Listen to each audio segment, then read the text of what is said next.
नमस्कार, मैं हिमानी नौटियाल राष्ट्रीय बाल अधिकार संरक्षण आयोग के इस ऑनलाइन प्लेटफॉर्म पर आप सभी का बहुत-बहुत स्वागत करती हूँ। आज जिस विषय पर हम चर्चा करने वाले हैं वो है new age cyber crime, online protection of children, challenges and solutions. यानी कि अब इस नए युग में जिस प्रकार के साइबर अपराध, नए तरीके के साइबर अपराध हो रहे हैं, उसमें हमारी बच्चों की सुरक्षा, इससे रिलेटेड क्या हमारे पास किस प्रकार की चुनौतियां हैं और क्या समाधान हो सकते हैं, इस पूरे विषय पर आज हम चर्चा करेंगे। तो साथियों, हम सभी जानते हैं कि जैसे जैसे हमारे पास बहुत आसानी से इंटरनेट की अवेलेबिलिटी है, बहुत इजीली, बहुत आराम से हम लो कॉस्ट फ़ोन, स्मार्टफ़ोन्स खरीद पा रहे हैं, तो हमारा बहुत ज़्यादा इंटरनेट यूसेज बढ़ गया है।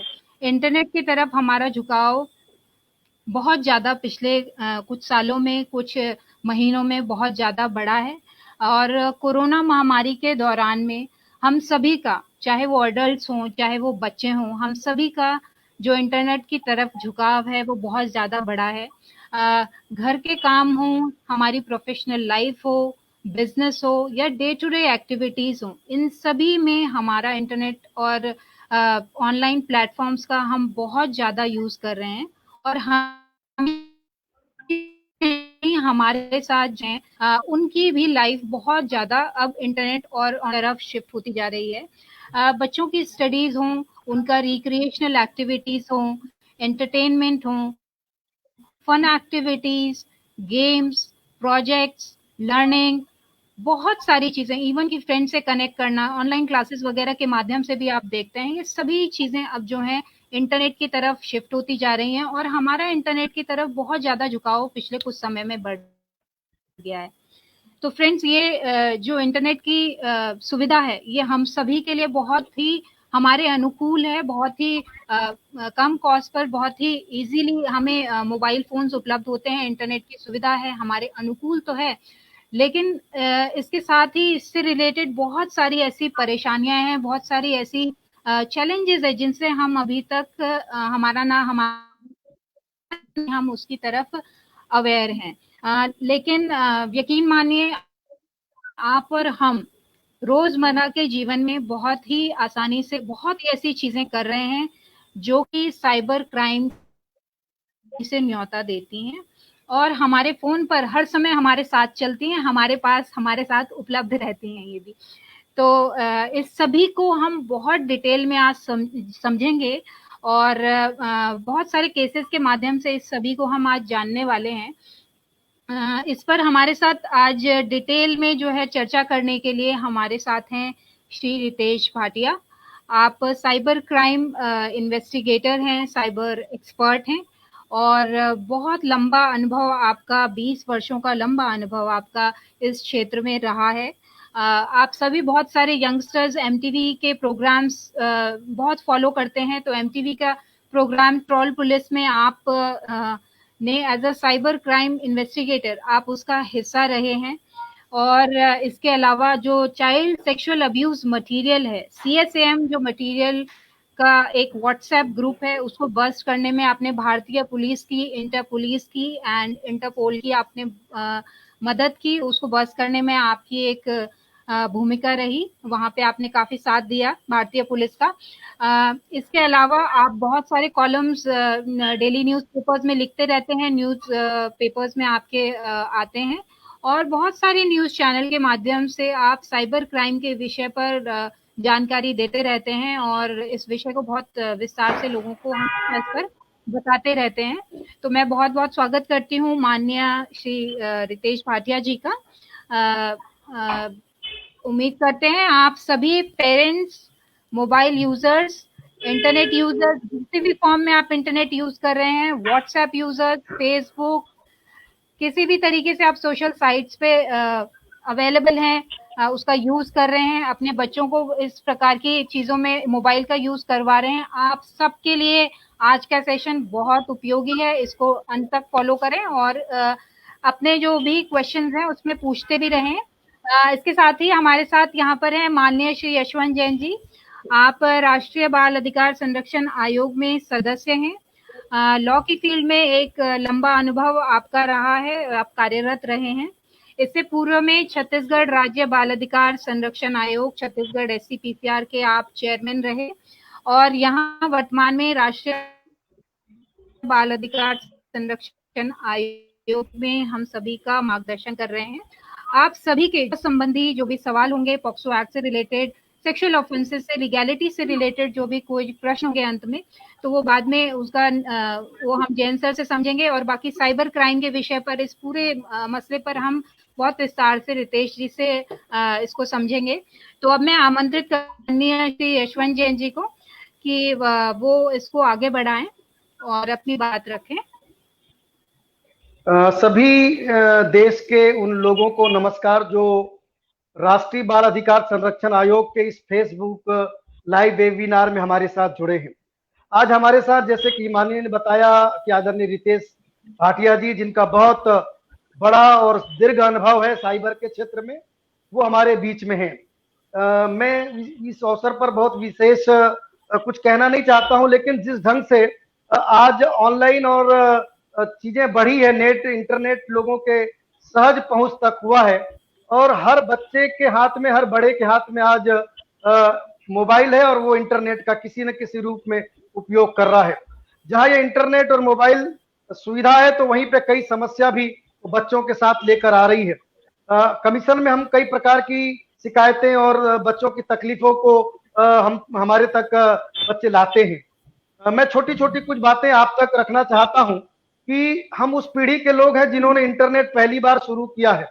अभी बच्चे हैं, हम इसमें खुश होते हैं कि बच्चे के हाथ में हमने मोबाइल दे दिया और बच्चा कुछ कर रहा है, यानी वो बड़ा होशियार है, बहुत उसको आता है, लेकिन वो कर क्या रहा है इसकी जानकारी हमको है नहीं। पेरेंट्स के नाते हमारा एजुकेशन नहीं, हमको जानकारी नहीं। उसके परिणाम स्वरूप बच्चा कई तकलीफों में फंसता है। वो क्या देख रहा है, नेट के किस हिस्से में जाकर वो अपने को तकलीफ में डाल लेगा। इसलिए सतत जागरूक रहने की जरूरत है। आज जब कोविड की स्थिति है, पूरे देश में लॉकडाउन है, तो हर बच्चे की पढ़ाई ऑनलाइन हो रही है। मैं सभी बच्चों से, सभी पालकों से निवेदन करता हूं कि आप बच्चों को ऑनलाइन पढ़ाई के लिए जो मोबाइल दे रहे हैं, एक बार चेक कर लीजिए। तभी देश में कई घटनाएं NCPCR और हमारे मीडिया के माध्यम से ध्यान में आई है कि बच्चा ऑनलाइन है और कोई मूवी चल जा रही है जो पोर्न है, फोटो आ जा रहा है जो अश्लील है। आप सभी से आग्रह है जो ऑनलाइन मोबाइल से क्लास ले रहे हैं कि अपने मोबाइल को देने के पहले और बच्चे भी चेक कर लें कि आपके मोबाइल में, आपके पेरेंट्स के मोबाइल में कोई ऐसी चीज तो नहीं है जो गलत है, जो कानूनन अपराध है, जो अश्लीलता की परिभाषा में आता है और वो अचानक चल जाए। कई बच्चे अपना नाम गलत गलत ढंग से लिखे रहते, वो भी दिखता है। तो इस प्रकार से ऑनलाइन होने वाली तकलीफों, फेसबुक, व्हाट्सएप, हम सब उसका उपयोग करते हैं, इंस्टाग्राम और कई चीजें। तो किस प्रकार की तकलीफें, समस्याएं हम बच्चों को देखते हैं, पेरेंट्स को देखते हैं कि बच्चे उसमें पढ़कर बहुत उनके पास तकलीफ हो जाती है। मेरा उन सभी बच्चों से और पालकों से आग्रह है, बच्चों से आग्रह है कि ऐसी कोई गलती आपसे हो जाए कि आपसे फेसबुक में कोई या कोई सोशल मीडिया साइट में कोई ऐसी चीज चली जाए जो गलत है, तो परेशान मत होइए। अपने पेरेंट्स से बात करिए, अपने मित्र से बात करिए, अपने टीचर से बात करिए और पालकों से भी निवेदन है कि ऐसे बच्चों को समझें, उनसे बात करें। अगर बच्चे से कोई गलती हो गई है तो उसकी जिम्मेदारी आप पे भी है, आप बच्चे को संभालें। अगर बच्चा आपसे भरोसा नहीं पाएगा तो बच्चा टूट जाएगा और किसी भी हद तक जा सकता है। तो ऑनलाइन होने वाली तकलीफों को, समस्याओं को, अपराधों को हम अच्छे से समझेंगे। और आज हमारे बीच में ये अच्छा अवसर है कि आदरणीय रितेश भाटिया जी उपस्थित हैं और बहुत अच्छा अनुभव उनका है। मैं उनके बीच में बहुत अधिक समय न लेते हुए, आप जो लोग जुड़े हैं उनसे आग्रह करता हूं कि उनका आगे भी, कल मेरे से बहुत सारे मित्रों ने पूछा रितेश भाटिया जी का यूट्यूब चैनल है क्या, मैंने बहुत सारे लोगों को जानकारी दी है। इस साइबर के विषय में आपको सतत जागरूक रहने की आवश्यकता है। मैं ससम्मान जो है वो रितेश भाटिया जी को आमंत्रित करता हूं कि आज बहुत सारे बच्चे भी शायद कुछ कुछ स्कूलों के, मैंने आग्रह किया था, वो जुड़े होंगे और बड़े भी जुड़े हैं, देश के लोग जुड़े हैं, तो उनका मार्गदर्शन करें कि किस प्रकार की समस्याएं उनके सामने आ रही है, आपने देखा है और उसका निदान आपने क्या पाया है अपने अनुभव के आधार पर।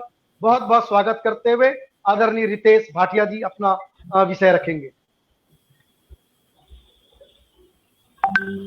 Thank you sir. Thank you very much, thank you Himani, thank you NCPCR की आपने मुझे प्लेटफॉर्म दिया है। और जैसे बात हुई थी, मैं अपने आप को मतलब पूरी कोशिश करूंगा हिंदी में ही बात करने की। हालांकि मेरी हिंदी इतनी अच्छी नहीं है, लेकिन मैं पूरी कोशिश करूंगा हिंदी में बात करने के लिए। और दूसरी चीज है, बंबई में बहुत तेज बारिश हो रही है, तो अगर कुछ इंटरनेट कनेक्शन इधर उधर हो गया तो जरा प्लीज मेरे को बताना। अगर आवाज मेरी नहीं आ रही है तो तुरंत मुझे प्लीज बता देना, या तो चैट में भी डाल देंगे चलेगा। मैं आज जो बात करने वाला हूँ इस सिर्फ और सिर्फ बच्चों के विषय में बात करने वाला हूँ, और जो साइबर क्राइम, जैसे कि आपको पता है मैं एक साइबर क्राइम इन्वेस्टिगेटर हूँ। तो बच्चों रिलेटेड जो जो इश्यूज है, मैं आज उनके बारे में बात करने वाला हूँ। और मैं बच्चों को कोई ज्ञान देने के लिए इधर नहीं आया हूँ, लेकिन मैं केसेस शेयर करने के लिए आया हूँ कि क्या क्या केसेस हो रहे हैं। तो चालू करते हैं बच्चों के साथ। मतलब सबसे मतलब प्यार आपको जिस चीज में आप सबसे ज्यादा टाइम डालते हैं वो है गेमिंग। आप गेम्स बहुत खेलते हैं, और मुझे कोई प्रॉब्लम नहीं है कि आप गेम्स कितना मतलब कितने घंटे खेलते हैं वगैरह। खाली मैं आपको बताना चाहता हूँ कुछ चीजों के बारे में आप जरा ध्यान दीजिए। As far as games are concern, वो गेम आप आपके मोबाइल पे खेल रहे हो, या तो ऑनलाइन जो गेम्स होते हैं, या तो आप ऐप पे खेल रहे होते हैं, या तो आप ऑनलाइन कोई वेबसाइट पे जाके खेल रहे होते हैं।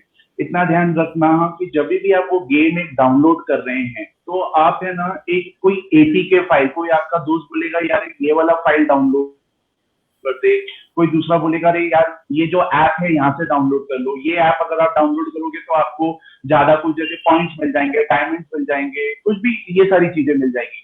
तो प्लीज इतना ध्यान रखिए फ्रेंड्स कि जो भी है ना, कोई भी आपको कोई फोकट में देने के लिए इधर नहीं बैठा हुआ है, उनका एक इंटेंशन रहता है। वो जब आप इंस्टॉल करते हैं ना, फिर वो आपको पूरे हिसाब से आप समझ लीजिए कि आपकी जो डिवाइस है उसके ऊपर मतलब उसके अंदर आप समझिए तो एक मैलवेयर आ जाता है। मैलवेयर बोले तो आप जिसको मतलब वायरस कहते हैं, टेक्निकली उसका नाम टेक्निकली उसे मैलवेयर कहा जाता है, मलेशियस सॉफ्टवेयर, इसके लिए मैलवेयर। तो ये जो है उसके अंदर भी बहुत कैटेगरीज होती है, और उसके अंदर एक कैटेगरी होती है जिसको हम स्पाईवेयर बोलते हैं। तो स्पाइंग सॉफ्टवेयर, तो उसका शॉर्ट हो गया स्पाईवेयर। तो अभी वो जो स्पाईवेयर जब इंस्टॉल हो जाता है, तब वो स्पाईवेयर आप क्या क्या कर रहे हैं मोबाइल पे वो सब कुछ देख सकता है। तो मान लीजिए आपने अगर कहीं किसी का मतलब आपने अगर मम्मी पापा का क्रेडिट कार्ड ले लिया और वो आप फीड कर रहे हैं वगैरह, तो वो उतना भी पता कर सकता है कि हाँ ये क्रेडिट कार्ड का इंफॉर्मेशन क्या है, कौन से 16 डिजिट के अंक है, कौन सा एक्सपायरी डेट क्या है, सीवीवी क्या है, ये सारी चीजें पता चल जाती है। इसके अलावा ये जो स्पाईवेयर है आपका each and every message check कर सकता है। यानी कि अगर आपने जैसे कोई मैसेज किसी को भेजा है तो वो भी पढ़ सकता है। आपको कोई मैसेज रिसीव हुआ है वो भी आपको पता वो भी उसको पता चल सकता है। तो आप समझ रहे हैं कि आपको ऐसा लग रहा है कि जो मैसेज आप किसी को भेज रहे हैं, जो फोटो आप किसी को भेज रहे हैं, वो सिर्फ आपके और आपके मित्र या आपके दोस्त या आपके फैमिली के बीच में नहीं। ये जो सारे ये जो जितने भी स्पाईवेयर थे, मतलब ये आपकी हर चीज देख पाते हैं। जो भी आपका एसएमएस आ रहा है, फेसबुक पे आप क्या टाइप कर रहे हैं, इंस्टाग्राम पे क्या डाल रहे हैं, कहीं का अगर आप पासवर्ड भी डाल रहे हैं तो वो भी डाल सकते हैं। और इसका कारण क्या था? कारण ये था क्योंकि आपने एक एपीके फाइल डाउनलोड किया। आपको अगर कोई ऐप इंस्टॉल करना है तो वो जो ऐप है वो सिर्फ और सिर्फ गूगल प्ले स्टोर से होना चाहिए। दूसरी चीज याद रखना, वहां पे एक आता है Google play verified, play protect verified है, एक छोटा बैज आता है, यानी कि गूगल ने चेक कर लिया है कि इसके अंदर कोई भी इशू नहीं है, और ये ऐप एकदम सेफ है। हिमानी मेरी आवाज क्लियर आ रही है? क्योंकि मतलब मेन बलोट कह रहे हैं कि वीडियो और ऑडियो में प्रॉब्लम है। क्या सब सही साथ है? थोड़ा हाँ आवाज आ रही है, थोड़ा बीच बीच में आपकी आवाज डिस्टर्ब हो जा रही, बाकी अभी तक क्लियर है आवाज, थोड़ा बीच में गड़बड़। ठीक है, ठीक है। तो मैं एक काम करता हूँ, मैं एक इस पे चला जाता हूँ ब्लूटूथ की जगह माइक हेडफोन्स पे।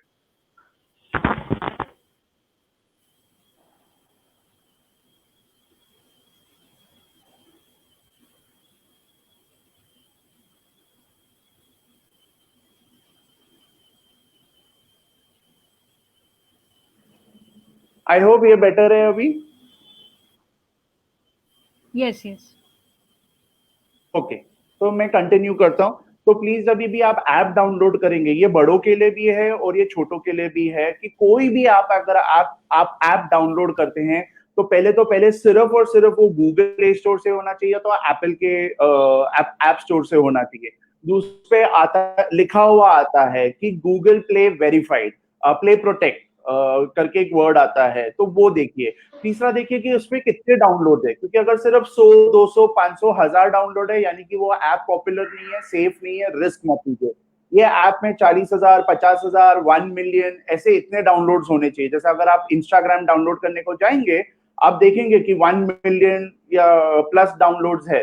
तो वैसे ही ये एप्स अगर पॉपुलर है तो कम से कम नहीं तो 10,000, 20,000 वो होने चाहिए। लास्टली उसके रिव्यूज पढ़ना मत भूलिए, क्योंकि उसके रिव्यूज में ना काफी सारे लोग लिख देते हैं कि ये फेक ऐप है, ये स्पाईवेयर है, ये मत डाउनलोड कीजिए। तो ऐसे अगर किसी ने भी लिखा हुआ है, प्लीज आप अवॉइड कीजिए। लास्टली आपको चाहिए तो गूगल पे जाके उस पर्टिकुलर ऐप का रिव्यू पढ़िए कि लोग क्या कह रहे हैं कि ये ऐप सेफ है कि नहीं। अभी आप बोलेंगे एक ऐप डाउनलोड करने के लिए इतना झंझट, जी हाँ, क्योंकि कैसा हो गया, ये आपका मोबाइल फोन में सब कुछ आ गया, आपका इतना सारा पर्सनल इंफॉर्मेशन है, आपकी जो एक वर्चुअल क्लोन है, आपकी जो एक डिजिटल आइडेंटिटी है वो इसके ऊपर है। आपका जो बैंक है, मैं बड़ों की बात कर रहा हूँ, आपका जो बैंक है वो इसके अंदर आ गया डिजिटल पेमेंट्स के कारण। आपकी निजी निजी जिंदगी, जैसे कि आपके फोटोज हो गए हैं, आपके मैसेजेस हो गए हैं, वो इसके अंदर है। तो आज ये डिवाइस मेरा गुम भी हो जाता है तो मुझे इतनी चिंता नहीं है, लेकिन अगर कोई 24 घंटा मेरा ये डिवाइस देखता बैठ रहा है तो मुझे ये बहुत मतलब चिंताजनक बात है, और हमने इसका बहुत ज्यादा ध्यान रखना पड़ेगा। लास्टली मोबाइल ऐप को ये भी आप समझ लीजिए कि अगर आप जब ऐप डाउनलोड करते हैं तो वो उसमें कहता है ये परमिशन चाहिए, वो परमिशन चाहिए, पहले आप ट्राई कीजिए आप परमिशन नहीं दीजिए। मतलब अभी ऑफ कोर्स अगर अगर कोई ऐप है जिसके अंदर आपको इमेज का एडिटिंग करना है, फोटो का एडिटिंग करना है, तो उसको तो आपको जाहिर सी बात है कि आपको उसको गैलरी का परमिशन देना ही पड़ेगा। लेकिन अगर मतलब मान लो ये कोई टैक्सी बुकिंग का, तो उसको आपकी गैलरी की परमिशन की क्यों जरूरत है? या तो कोई खाने का ऐप है, उसको आपके गैलरी की परमिशन की क्यों जरूरत है? तो उन पर्टिकुलर एप्स को प्लीज आप परमिशन मत दीजिए। और अगर वो कहता है कि नहीं ये चाहिए ही चाहिए, तो आप उसको दे दीजिए, और उसके थोड़ी देर बाद जाके आप आपके परमिशन सेटिंग्स में जाइए और उसके ऐप परमिशंस को ऑफ कीजिए, वहां पे ये ऑफ हो सकता है। तो ये हो गई एक बात जहां पे हम गेमिंग की बात कर रहे हैं, तो या तो एप्स की बात कर रहे थे कि हम कैसे एक एप्स को सेफली डाउनलोड कर सकते हैं और उसके परमिशंस को रिवोक करना चाहिए हमने। दूसरी बात आती है बच्चों के साथ होता है, ये काफी सारे बच्चे अपने माता पिता को भी नहीं बताते, ना ही किसी को बताते। तो मैं बच्चों से प्लीज ये बहुत आई विल रिक्वेस्ट यू कि ऐसा आपके साथ कुछ भी होता है आप बताइए अपने पेरेंट्स को, अपने टीचर्स को, या आप एनसीपीसीआर के साथ टच में आइए। और वो विषय क्या है मैं वो अभी आगे बताने वाला हूँ। जब आप गेमिंग खेलने को जाते हैं, बहुत सारा टाइम एक याद रखिए, आपका माइक्रोफोन बाय डिफॉल्ट ऑन रहता है। यानी कि अगर आपने एक सूडो नेम भी लिया है, सूडो नेम मतलब आपने अपने आप को लिखा है सुपरमैन, आपने आपको लिखा हुआ है कोई और पर्टिकुलर चीज, आपने कुछ भी नाम दे दिया हुआ है, जुपिटर नाम दे दिया है, लेकिन क्योंकि आप अपना रियल नेम नहीं बताना चाह रहे हैं किसको, लेकिन अगर आपका जैसे माइक्रोफोन ऑन है, पीछे से मम्मी ने आवाज दे दिया राहुल बेटा, राहुल बेटा अंदर खाना खाने आ जाइए, तो वो सामने वाले को मालूम पड़ जाता है कि एक तो आपका नाम क्या है, दूसरे आपके घर में कौन है, तीसरी चीज ये भी है उनको ये भी मालूम पड़ जाता है आप कौन सी भाषा में बात कर रहे हैं।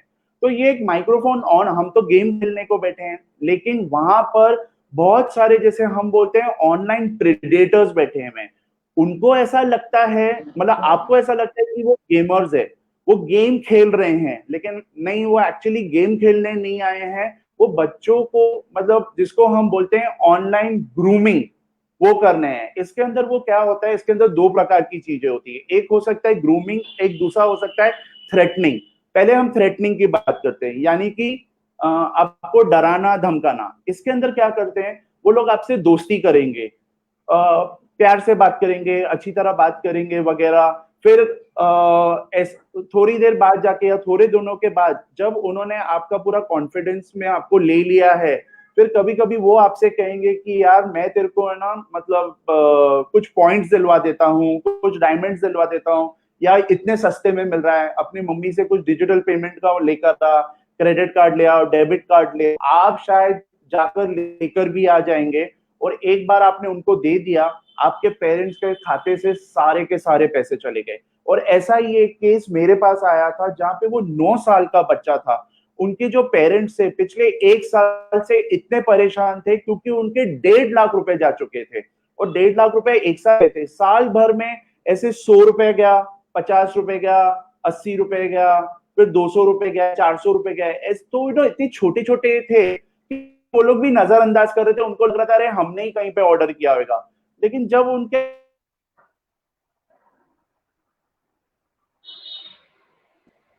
हाँ जब जब उनके अकाउंटेंट ने बताया कि यार ये तो एक ही जगह है, तब वो गए, उन्होंने अपना मोबाइल फोन चेंज किया, उन्होंने आपको यकीन नहीं होगा, उन्होंने अपने 8 क्रेडिट और डेबिट कार्ड्स ब्लॉक कर डाले थे, 8 डेबिट, फिर भी इनके होते जा रहे थे। फिर वो बहुत सारा उन्होंने फॉरेंसिक्स करवाया, वो दूसरे एक्सपर्ट्स को मिले, फिर फाइनली वो जब मेरे पास आए, मैंने बोला यार मुझे कुछ नहीं चाहिए, खाली और खाली एक बच्चे का मेरे को मोबाइल ला कर दे दो।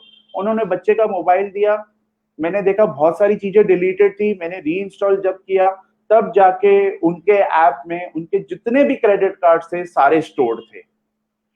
तो बच्चों मतलब, और फिर उस पे आगे जाके मालूम पड़ा कि उस बच्चे को थ्रेटन किया जा रहा था, क्योंकि क्या हुआ था इस पर्टिकुलर केस में, उससे पहले जब दोस्ती कर डाली थी, उसके बाद में जाके उन्होंने ये कर डाला कि बच्चे से ना मतलब कैमरा ऑन करवा के बच्चे की फोटोज ले ली, और अभी बच्चे को बोला देख मैं तेरी फोटोज को है ना पूरे मॉर्फ करके वगैरह, तुम्हारे सारे कपड़े निकाल के मैं सब जगह डालूंगा वगैरह। तो वो डर गया, वो रोने लग गया, उसने बोला सॉरी ये वो वगैरह। तो उसने पूछा क्या चाहिए, तो बोला ठीक है मेरे को हर महीने ये पॉइंट्स चाहिए, मेरे को ये डायमंड्स खरीदने, तू कैसे भी करता है मुझे नहीं मालूम है। तो वो बच्चे के पास कोई चॉइस नहीं था, लेकिन उसने अपने पेरेंट्स के क्रेडिट डेबिट कार्ड से किसी के मतलब, आज हम उस इंसान को जानते भी नहीं है क्योंकि वो कोई देश का बंदा था जिसको सिर्फ पॉइंट से लेन देन था, और ये बंदा अपने पेरेंट्स के पॉइंट कार्ड से जाके इनको पॉइंट्स खरीद के दे रहा था। तो ये सारी चीजों का हमको प्लीज बहुत ध्यान रखना पड़ेगा। घर पे भी जो बड़े हैं बच्चों को बताइए कि ऐसे टाइप के लोग होते हैं, ये नहीं कि आप उनका मोबाइल छीन ले और आप उनसे कहे कि मत रहे इंटरनेट पे, मत ये कर। इंटरनेट पे मत रहे मतलब क्या, मतलब अगर कल से बच्चा अगर सड़क पे जा रहा है और अगर वो गिर गया तो आप तो ना बोलेंगे बच्चे को कल से सड़क पे नहीं जाने का है। तो वैसे ही मोबाइल बहुत जरूरी हिस्सा है पढ़ाई के लिए भी और अपने एंटरटेनमेंट के लिए भी। हाँ उस पर एक रिस्ट्रिक्शन रखनी है, लेकिन ये नहीं कि आप बात बात पे उनका मोबाइल छीन ले, ये कोई सही चीज नहीं है जो आप कर रहे हैं। अगर आपको छीनना ही दिया तो आपने दिया ही क्यों। तो यहाँ पर हो गया एक थ्रेटनिंग वाला केस जो ये गेम्स के द्वारा करते हैं। दूसरा मैं बताता हूँ ग्रूमिंग का। इसमें ऐसा होता है, तो जैसा मैं आपको एक केस ही बता देता हूँ। यहाँ पे एक 14 साल की एक बच्ची थी, उसकी कहीं ना कहीं फोटो एक इंस्टाग्राम से ली। वो बंदे ने इनको कांटेक्ट किया उस 14 साल की लड़की को और उससे कहा कि आप बहुत खूबसूरत दिखती हैं, आप बहुत अच्छी लगती हैं, बेटा आप क्या करते हो, ऐसा बेटा बेटा करके वर्ड यूज किया। तो उसने बोला कि नहीं मैं तो मतलब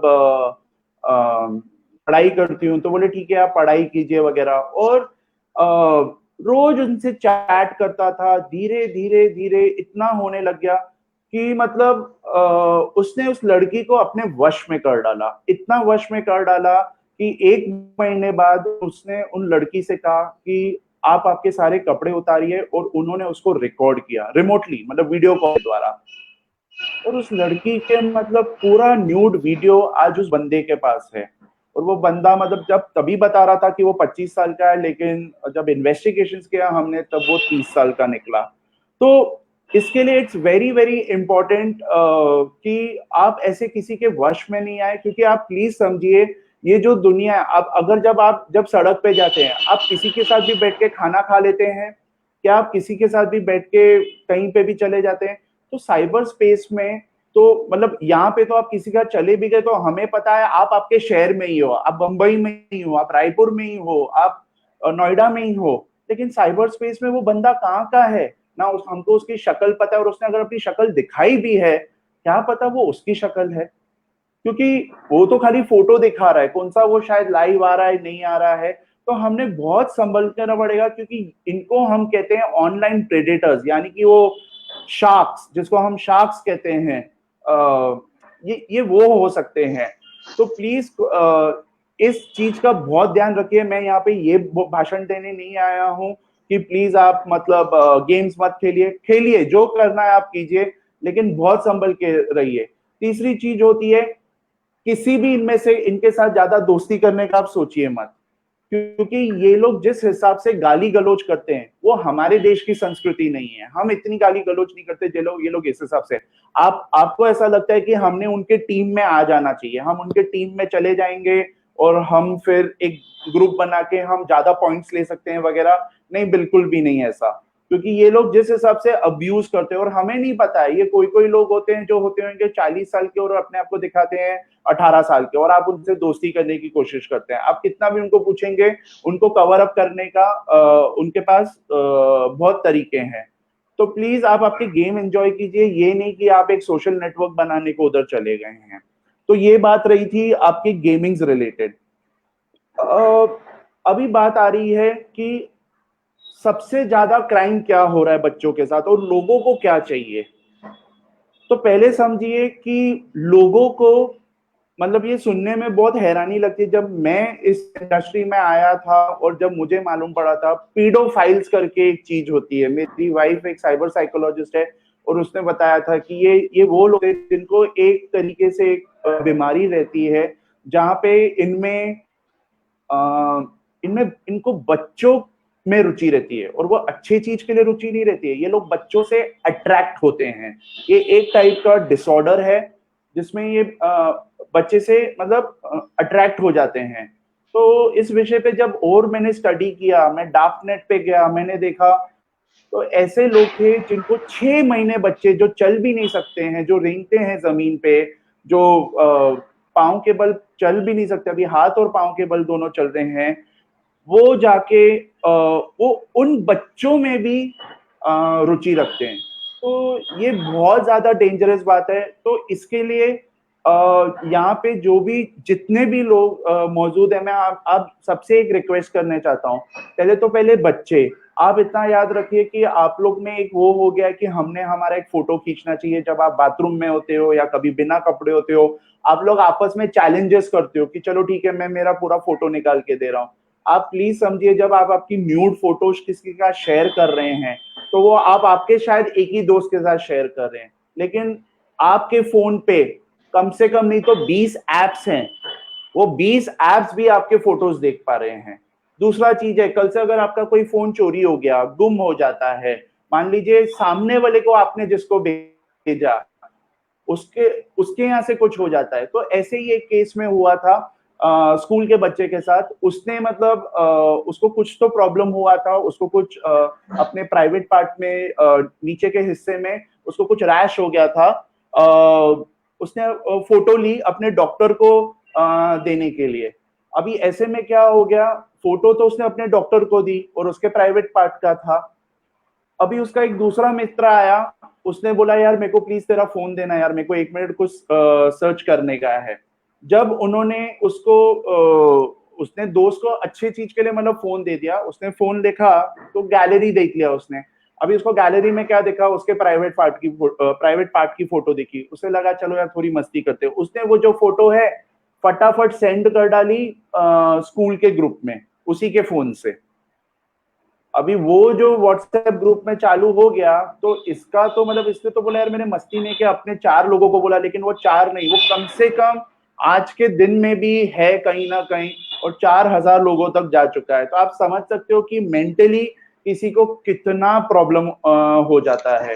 तो ये चीज का आप ध्यान रखिए। इसका उपाय एक है, आप बोलोगे तो किसी का माइक ऑन है, प्लीज आपके साइड से ऑफ कीजिए।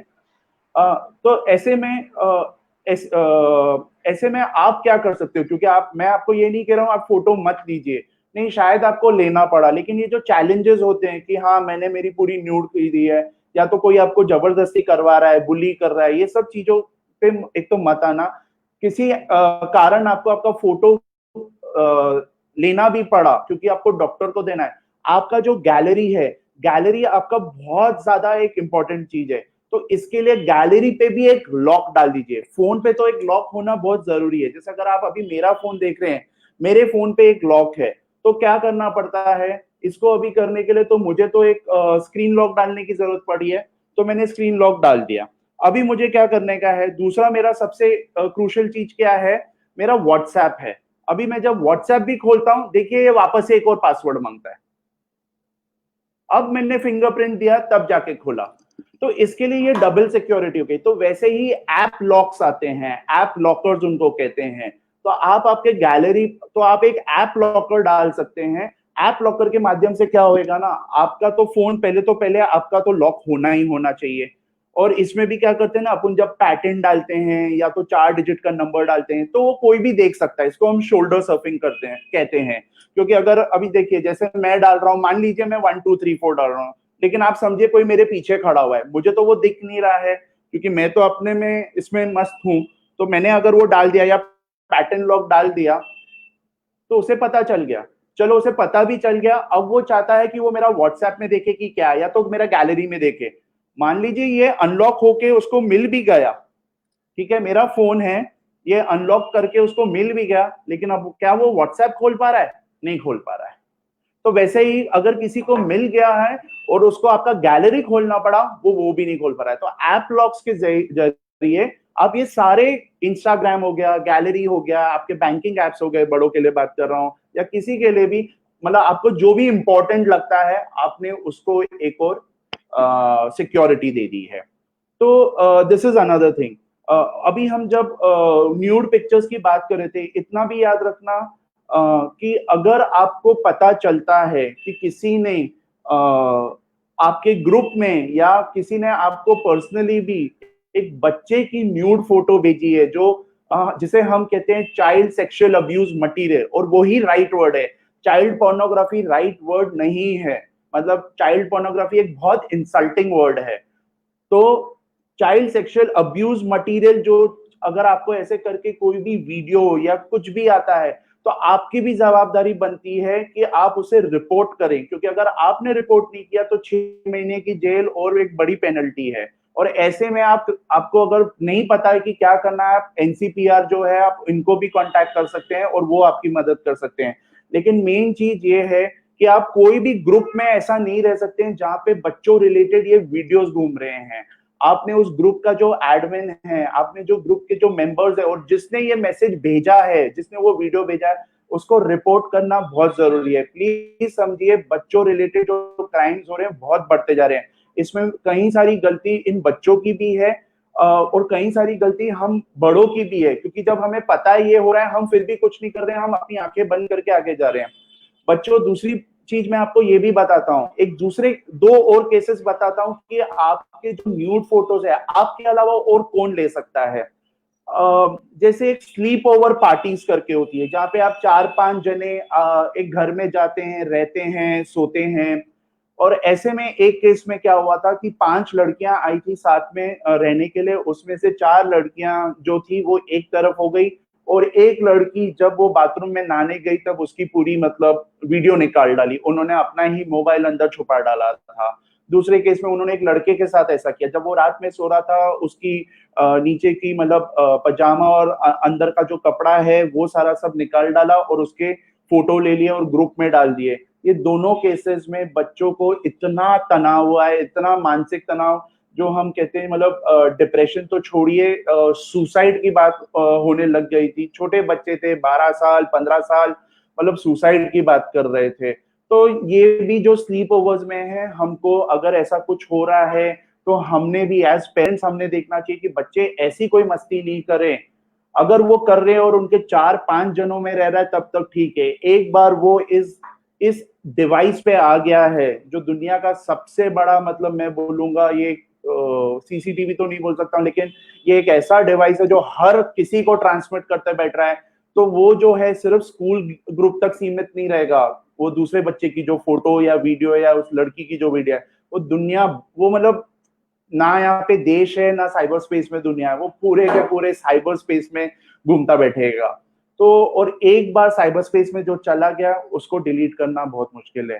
तो ये तो एक प्लीज इस चीज पे बहुत ज्यादा ध्यान रखना। और दूसरी चीज है कि बहुत सारे जो रिलेटिव्स है, जब हम हमारे बच्चों को किसी रिलेटिव के घर पे भी भेजते हैं तो ऐसे ऐसे कभी कभी ऐसे रिलेटिव्स निकल जाते हैं जो मतलब एक पहला था जैसे किसी ने चैट पे एक बहुत सही वर्ड कहा वॉयरिज्म, और ये वही हो रहा था। वॉयरिज्म मतलब वो जो दरवाजे के उसमें से छुप के देखना या तो की होल में से देखना कि क्या हो रहा है। और पहले तो वो खाली देखते थे कि कोई अच्छा हमारा कोई छोटा बच्चा नहाने गया तो उनको देखिए, लेकिन यहाँ पे तो क्या है अभी मोबाइल के द्वारा उसको जूम करके पूरा रिकॉर्ड कर रहे हैं। तो हमें बहुत ज्यादा ध्यान में रखना पड़ेगा ये सब क्या हो रहा है।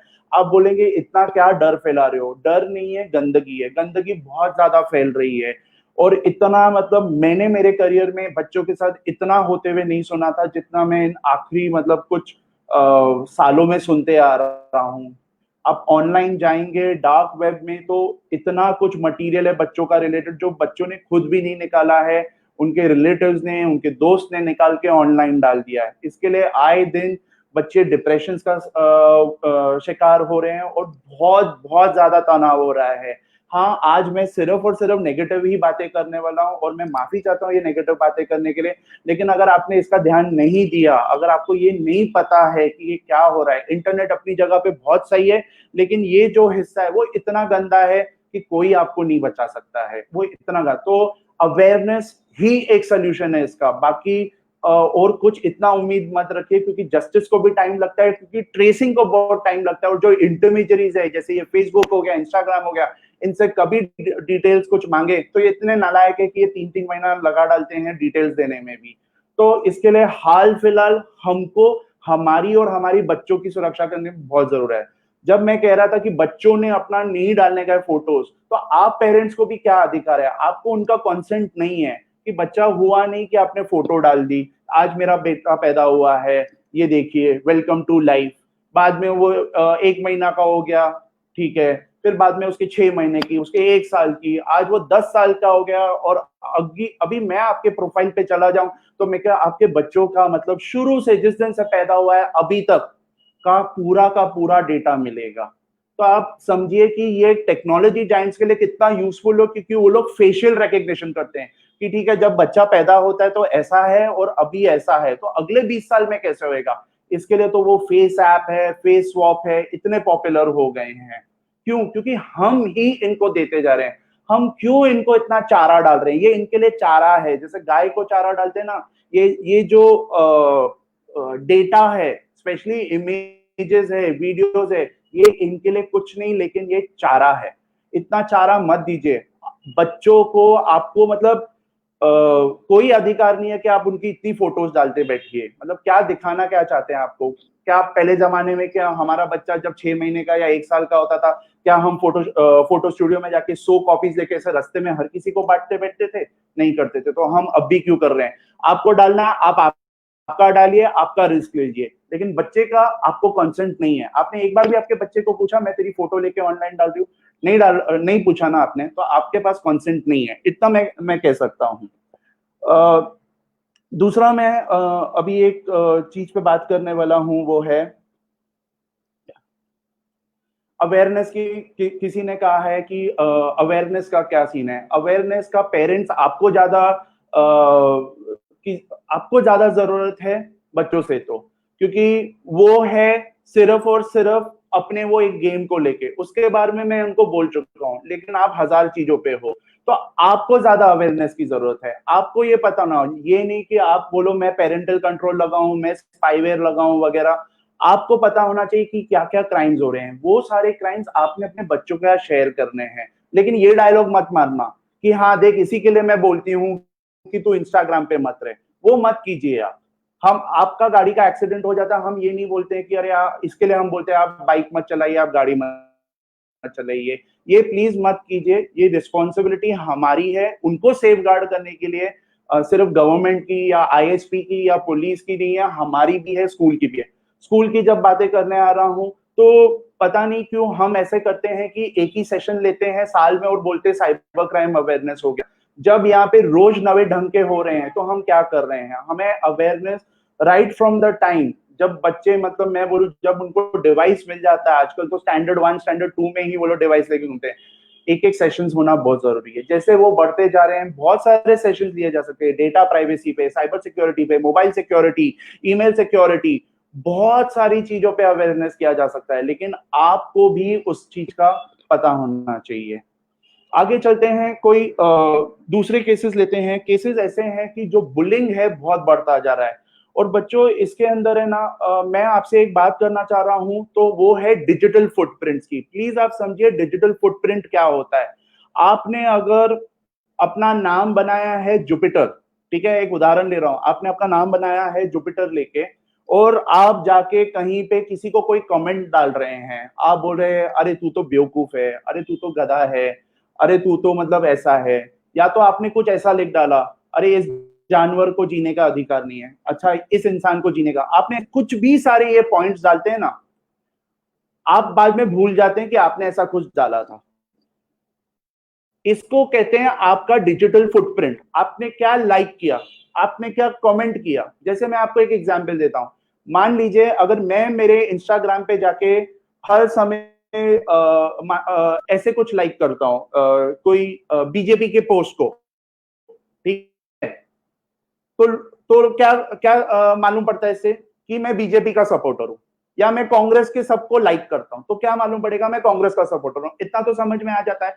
तो वैसे ही आप भी क्या कमेंट करते हैं, आपका जो साइकोलॉजी है, या तो आपका जो भी इंक्लिनेशन है, या आपका जो पर्सनालिटी है किस तरफ का है, अगर आप डाल रहे हैं, आप उनको गाली गलौज कर रहे हैं, ये सब कर रहे हैं, ये सब रहता है। अभी एक केस में ऐसा हुआ था, एक बच्चे को विदेश में मतलब स्कॉलरशिप भी मिल गई, वो अमेरिका जाने वाला था, बहुत खुश था, उसको अपनी ड्रीम यूनिवर्सिटी में उसको एडमिशन मिल गई थी, लेकिन उस यूनिवर्सिटी ने इनके डिजिटल फुटप्रिंट चेक किए। मैं दोबारा रिपीट करता हूं, डिजिटल फुटप्रिंट क्या होता है। इनका इंस्टाग्राम पे उन्होंने क्या क्या कमेंट्स किए हुए हैं, फेसबुक पे क्या कमेंट्स किए हुए हैं, या तो और किधर क्या करते हैं, स्नैपचैट पे अगर कुछ करते हैं, तब जाके मालूम पड़ा कि ये बहुत ही एक मतलब बहुत नेगेटिव आदमी थे, बहुत बहुत मतलब अब्यूजिव थे, ये थे, उनका एडमिशन कैंसिल हो गया।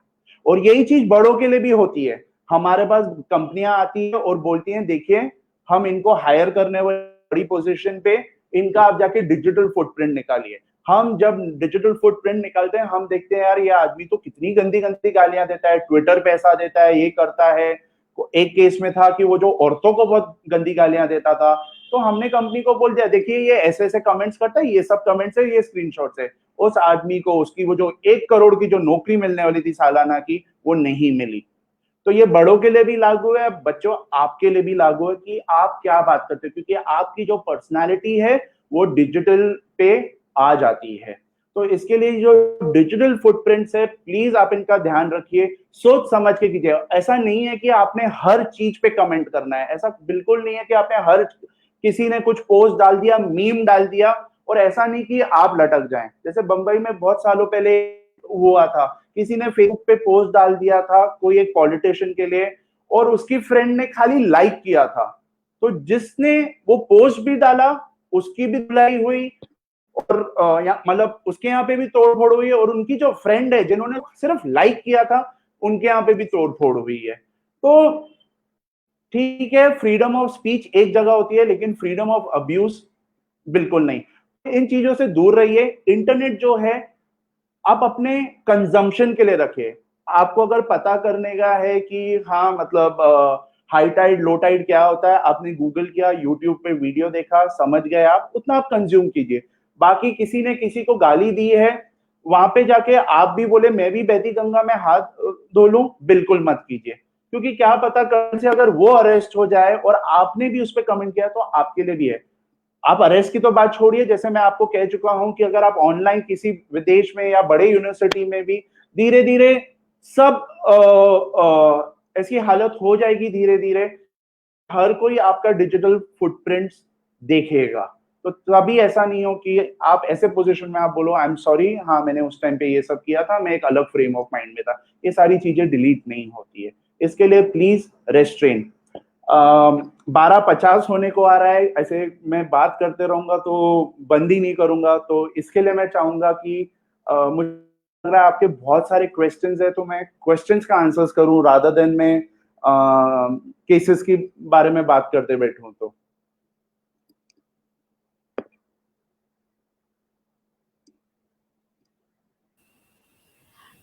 तो सर बहुत सारे लोग इसमें जुड़े हैं और बहुत सारी क्वेश्चंस पूछ रहे हैं रेगुलर।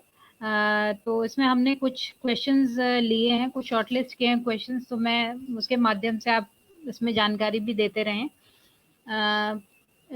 इसमें पूछा है इन्होंने, नितिका तिवारी ने, कि आप कुछ वेबसाइट हाईलाइट कर सकते हैं जिससे हमें बहुत सावधान रहने की जरूरत है।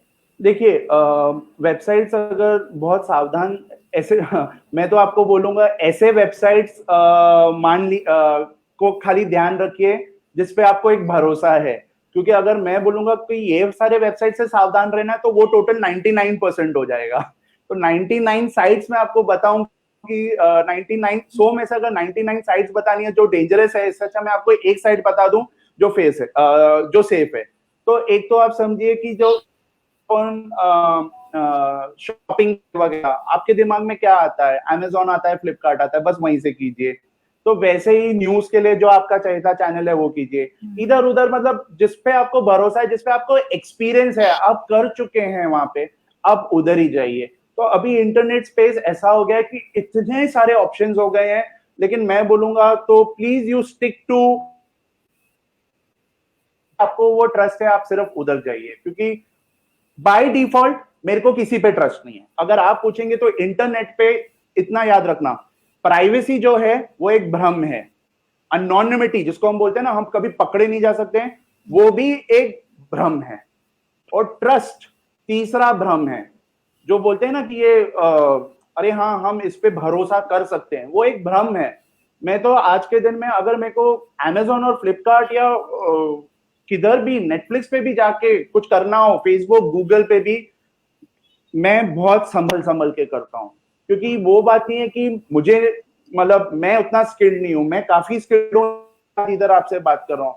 लेकिन टेक्नोलॉजी इतनी आगे बढ़ गई, हैकर्स इतने आगे हैं कि मुझे नहीं लगता है। क्योंकि आप सोचिए ना, बीच में जब ट्विटर हैक हो गया था, बैरक ओबामा का अकाउंट हैक हो गया, एलॉन मस्क ऐसे बड़े बड़े मतलब उनका जब हैक हो गया था, बीच में हमारे खुद के प्रधानमंत्री जी के अकाउंट हैक हो गया था। तो आप और मैं भला क्या चीज है, या तो ये अमेजोन फ्लिपकार्ट भी क्या चीज है।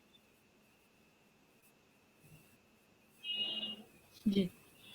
वरुण त्रिपाठी पूछ रहे हैं कि जो उबर ओला ऐप होती है, इनमें हमारा लोकेशन पड़ा होता है, तो ये हम क्या बच्चों की सेफ बात है? कर रहे हैं ना, लेकिन आज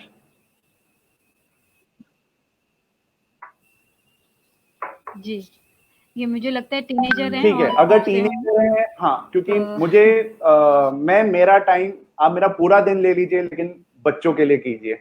ओला उबर अगर है, लोकेशन पहले तो आप समझिए कि जो लोकेशन है, ठीक है, हम ये बच्चों के लिए भी ले सकते हैं कि आपका जो लोकेशन है, वाईफाई और ब्लूटूथ, ये 3 चीजें याद रखिए। ठीक है, ये 3 चीजें याद रखिए, हमेशा ऑफ कीजिए, जब पड़े ना तब ऑन कीजिए। ओला उबर में जब आप लोकेशन की बात करते हैं, तो जोमेटो में या तो खाने के कोई भी एप्स में जब हम लोकेशन की बात करते हैं, एक याद रखना, लोकेशन की जरूरत नहीं है। अगर आप उसको लोकेशन आप ऑफ भी करेंगे ना, फिर भी आप आपका खाना मंगा सकते हैं या आपकी गाड़ी मंगा सकते हैं। क्यों? क्योंकि वहां पे एक ऑप्शन है एड्रेस डालने का। आप आपका एड्रेस डालिए, ठीक है, जैसे अशोका भवन, ठीक है, अशोका भवन, जनपथ रोड या जो भी है, या शालीमार बाग, KC2, आ जाएगी उधर गाड़ी। लोकेशन देने की जरूरत नहीं है। ये हम जो कहते हैं ना, दूसरा भी हम ऐप डाउनलोड करते हैं, वो कहते हैं कि हाँ हम OTP रीड कर पाएंगे। क्यों? हम मतलब इतने गधे हो गए हैं कि हम एक 6 डिजिट का OTP उठा के टाइप नहीं कर सकते हैं, कि हम उसे कहते हैं हाँ भैया ले OTP पढ़। क्योंकि मैं कहाँ इतनी मेहनत करूंगा 6 डिजिट का OTP लूं, याद रखूं, टाइप करूं। ठीक है, तो एक काम कर, तू ले ले पूरा, मेरे सारे जितने भी SMS आते ना अभी तक के, और आगे लाइफ भर जो भी SMS आएंगे ना, रोज पढ़ते बैठ। मतलब सोचो, हमारा हम इतने मतलब ये टेक्नोलॉजी ने हमको इतना हिप्नोटाइज कर डाला है कि हम बिना सोचे समझे सब कुछ दे देते हैं। तो प्लीज ऐसे सब वो मत दीजिए। फेसबुक, व्हाट्सएप, टेलीग्राम, ये स्काइप, IMO, इन सब से हमें कैसे पेरेंट्स को सेफ्टी रखनी चाहिए? रवि झा पूछ रहे हैं। तो देखिए इतना समझना पड़ेगा, ये आईएमओ, स्नैपचैट, ये सब बच्चे इसके लिए यूज करते हैं क्योंकि उसके अंदर मतलब बहुत ज्यादा एक हिसाब से अनोनिमिटी टाइप रह जाती है, उनको ऐसा लगता है ये किसी को पता नहीं चलेगा, ऐसे एप्स यूज ही क्यों करें, हमको हमारे एप्स लिमिट करने पड़ेंगे। अगर हमको किसी के साथ मैसेजिंग पे ही बात करने गए तो अगर हम व्हाट्सएप यूज कर रहे हैं काफी हो गया, ज्यादा से ज्यादा चलो हमने इंस्टाग्राम यूज कर लिया। अब ये आईएमओ, लाइन, ये सब इतने बाकी भी जो है, हम जितने ज्यादा उतना ज्यादा हमारे सर पे ये भार है। तो अकॉर्डिंग टू मी ये एप्स को आप प्लीज लिमिट कीजिए, क्योंकि बहुत सारे और मतलब ओवरऑल अगर अभी जैसे मैं आपसे अगर एक दूसरा एक सिमिलर एक एनालॉजी दूं तो जैसे पेमेंट के हैं, आपके पास भारत पे है, फोन पे है, भीम पे है, ये पे है, अमेजोन पे है, पेटीएम है। अभी जितने आप ज्यादा रखेंगे उतना आप कंफ्यूज होंगे, उतने ज्यादा आपके हैक होने के चांसेस है, उतने ज्यादा आपके पैसे जाने के चांसेस। एक कोई ले लीजिए कि हाँ भाई मैं पेमेंट इससे ही करूंगा, हम क्या करते हैं, अरे ये वाला ऐप डाउनलोड करो, पहले ट्रांजैक्शन में 20 रुपए की छूट मिलेगी तो हमने वो डाउनलोड कर दिया, तीसरे में 50 रुपए का कैशबैक मिलेगा वो डाउनलोड कर दिया। उस चक्कर में हमने इन सारी कंपनीज को हमारा सारा डेटा दे दिया, बोल दिया आ बैल मुझे मार, और यही कर रहे हैं। तो प्लीज आप एक ही रखिए। तो वैसे ही आपके जो है आपके फ्रेंड्स के साथ आप व्हाट्सएप यूज कर रहे हैं, आप एक आध ठीक है, आपने इंस्टाग्राम तो है ही आपके पास सोशल के लिए, तो इतने ज्यादा नहीं। और अगर आपको ऐसा चाहिए तो अगर आप इनको चाहिए तो ब्लॉक भी कर सकते हैं। और आप पेरेंटल कंट्रोल्स आता है, अगर आपके घर पे वाईफाई यूज कर रहे हैं तो प्लीज अगर आप मोबाइल फोन यूज कर सकते हैं ना, तो आप आपका वाईफाई पे पेरेंटल कंट्रोल कैसे सेट करते हैं ना, वो भी आप यूज कर सकते हैं। तो आप वो सेट कर लीजिए। पेरेंटल कंट्रोल में कैसे होता है, आपका वाईफाई ऑटोमेटिकली उतने बजे के बाद ऑफ हो जाएगा, मतलब उस डिवाइस के लिए वो उसको इंटरनेट एक्सेस नहीं देगा। आपने बोला 5 से 7, तो 5 से 7 तक ही एक्सेस मिलेगा, उसके अलावा नहीं मिलेगा। आप बोलोगे ये सारे वेबसाइट्स पे नहीं जाना है, तो वो उस पे नहीं जा पाएगा। लेकिन इनकी दिक्कत क्या है, फिर बच्चा एक मतलब वीपीएन डाउनलोड करता है, फिर बाईपास करता है और इसके अंदर आगे बढ़ता बैठता है।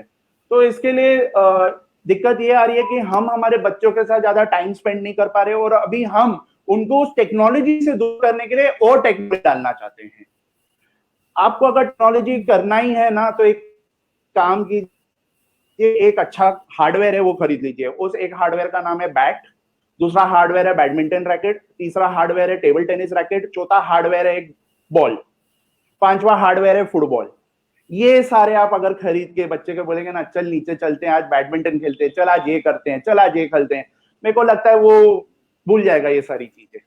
तो हम छुटकारा पा रहे हैं उससे, और बाद में हम दिखाना चाह रहे हैं कि हम कितने चिंतित है, ये सब। ओके। आजकल एक बहुत कॉमन ट्रेंड है सर कि पुराने फोन्स के बदले नए फोन्स एक्सचेंज हो रहे हैं बहुत ज्यादा, और फैक्ट्री रीसेट का एक है कि सभी को है कि फैक्ट्री रीसेट पे कर दीजिए, सारा डेटा डिलीट हो गया। तो आपने अभी बहुत सारी बात कही, तो ये रियलिटी मतलब ये सही है क्या, ये कितना तक ऐसा होता है कि फैक्ट्री रीसेट करने पे सारी चीजें डिलीट हो जाती हैं, इस पे थोड़ा हाँ, तो कैसा रहता है ना, तो जी हाँ, फैक्ट्री रीसेट करने के बावजूद भी है ना बहुत सारा डेटा जैसे निकलता है। तो इसके लिए हमने बहुत समझना पड़ेगा कि हम क्या डेटा रख रहे हैं। और दूसरी जो चीज है, हमें इतना ध्यान रखना पड़ेगा कि अगर तो पहले ना आप उसको डिलीट कीजिए डेटा मैन्युअली, हर डेटा को। खाली आपने बोल दिया हमने फैक्ट्री रीसेट किया है वैसे मत कीजिए, आप पूरा का पूरा डेटा को डिलीट कीजिए अच्छी तरह से, और उसके बाद में एक फैक्ट्री रीसेट कीजिए। तो इस हिसाब से then this is like better. और फिर दूसरा एक लास्ट चीज क्या है ना, हमारे पासवर्ड्स भी इतने वीक रहते हैं ना कि पासवर्ड्स कहीं ना कहीं आपने आपका सेव किया होगा किधर नोटपैड में, कभी कभी कॉन्टैक्ट्स में या कहीं पर, तो इसके लिए वो सब निकल जाता है। तो ये जितनी भी सेंसिटिव चीजें हैं ना, प्लीज आप अपने मोबाइल पे मत रखिए। जैसे आपका आधार का आपने फोटो लेके रख डाला हो फ्रंट एंड बैक, आपने आपका क्रेडिट कार्ड का फोटो फ्रंट एंड बैक लेके रखा हुआ है, आपने कॉन्टैक्ट्स में सारे पासवर्ड सेव करके रखे हुए हैं, या एटीएम पिन सेव करके रखा है। मतलब क्या हमारा दिमाग, मतलब पहले ही हमारा दिमाग, जैसे हम पैदा होते हैं कहते हैं कि आइंस्टाइन खुद सिर्फ अपना 2 या 2.5% ब्रेन यूज करते थे, यानी कि हम कॉमन आदमी तो आधा टका भी नहीं यूज करते थे। और ये इन बड़े बड़े टेक्नोलॉजी जायंट्स के मेहरबानी से तो अभी मुझे नहीं लगता है हम 0.1% भी यूज करते हैं। मतलब ऐसी हालत हो गई है। तो ये तो चाहते ही चाहते हैं कि हम हमारा दिमाग यूज ही नहीं करें, मतलब कल से ये वैसा चाहते हैं कि भैया ये खाना ला कर दिया, यही खा, खत्म हो गई बात।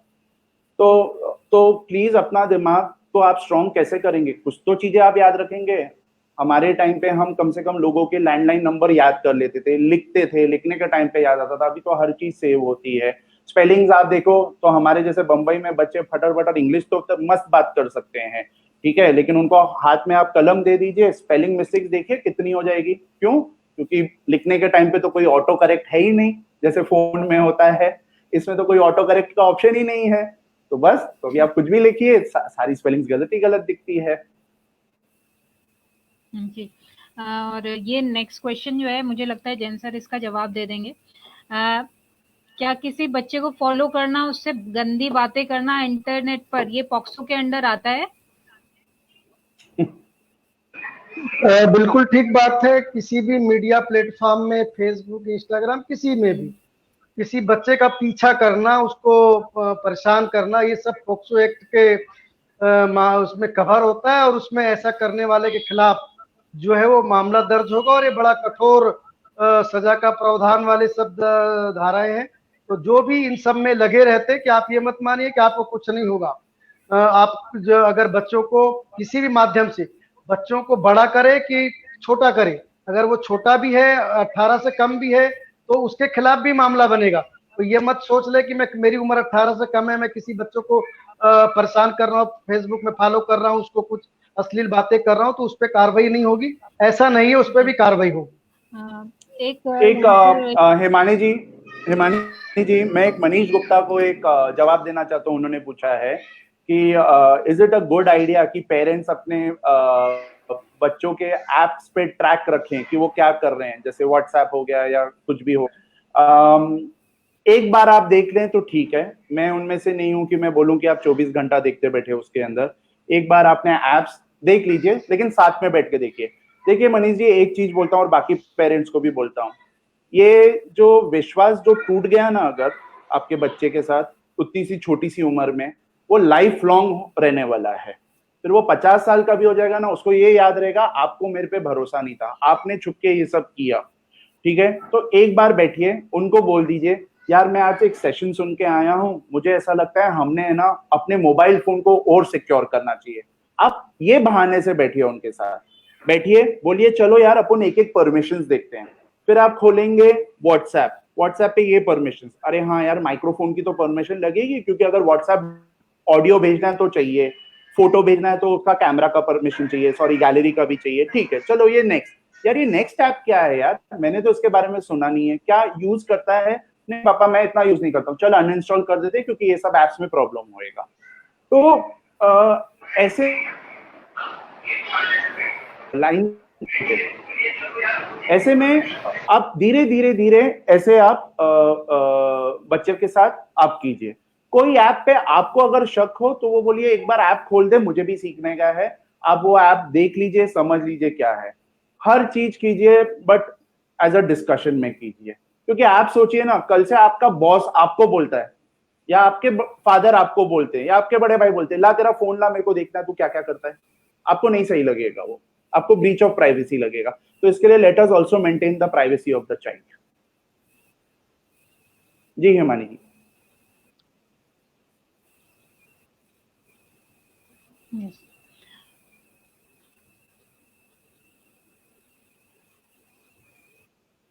जी।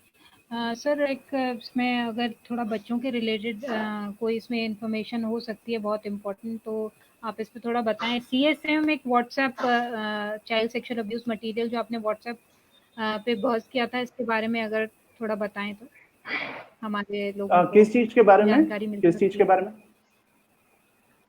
चाइल्ड सेक्सुअल अब्यूज मटेरियल पे जो व्हाट्सएप ग्रुप बने हैं, जो आपने एक किया था इसको लेकर के, एक आपने पुलिस की मदद की थी उसको लेकर के, तो उस पर थोड़ा बताइए। जी। तो हमको ये समझना पड़ेगा, चाइल्ड सेक्सुअल अब्यूज मटेरियल ये रहता है जहाँ पे बच्चों की कोई भी फोटोज या वीडियोस उनके बिना कपड़े 18 इयर्स एंड बिलो के अगर पाए जाते हैं और वो डिस्ट्रीब्यूट होते हैं, तो ये काफी एक बहुत बड़ा क्राइम है। आई थिंक सेक्शन 67B में ये आता है, if I am not mistaken. मैं लॉयर नहीं हूँ, लेकिन मुझे लगता है वो सेक्शन 67B के अंदर आता है, जिसको जो बेलेबल भी नहीं है। तो कभी भी तो जो मैंने जो केस हैंडल किया था उसमें ऐसा था कि एक लड़का मेरे पास आया था, उसने बोला था कि सर एक ग्रुप है, वो उस व्हाट्सएप ग्रुप में मतलब जनरली मतलब एडल्ट पोर्नोग्राफी आती है, जो कि ठीक है, वो लीगल है, उसमें कोई इतना प्रॉब्लम नहीं है, लेकिन सर साथ साथ में ना बच्चों की भी आ जाती है। तो मैंने बोला यार मेरे पास क्यों आ रहा है, तू पुलिस के पास है, तेरे पास तो सारे है। बोलता नहीं, मेरे को डर उसी का है कि मैं पुलिस के पास नहीं जाना चाहता हूँ, क्योंकि मैं नहीं फंसना चाहता हूँ। तो वो मेरे पास आया, मैंने एक सर हमारे यहाँ के थे, डिप्टी एसपी, मैंने उनसे बात की कि सर आप ये केस देना चाहेंगे क्योंकि ये बंदा इधर है। तो वो तो एकदम ही बहुत बहुत ही एंथुसियास्टिक सर है, मस्त सर है। उन्होंने चल रितेश क्रैक करते हैं। मैंने पूरा इन्वेस्टिगेशन किया, सारे वीडियोस देखे हैं, मतलब इतने सारे वीडियोस।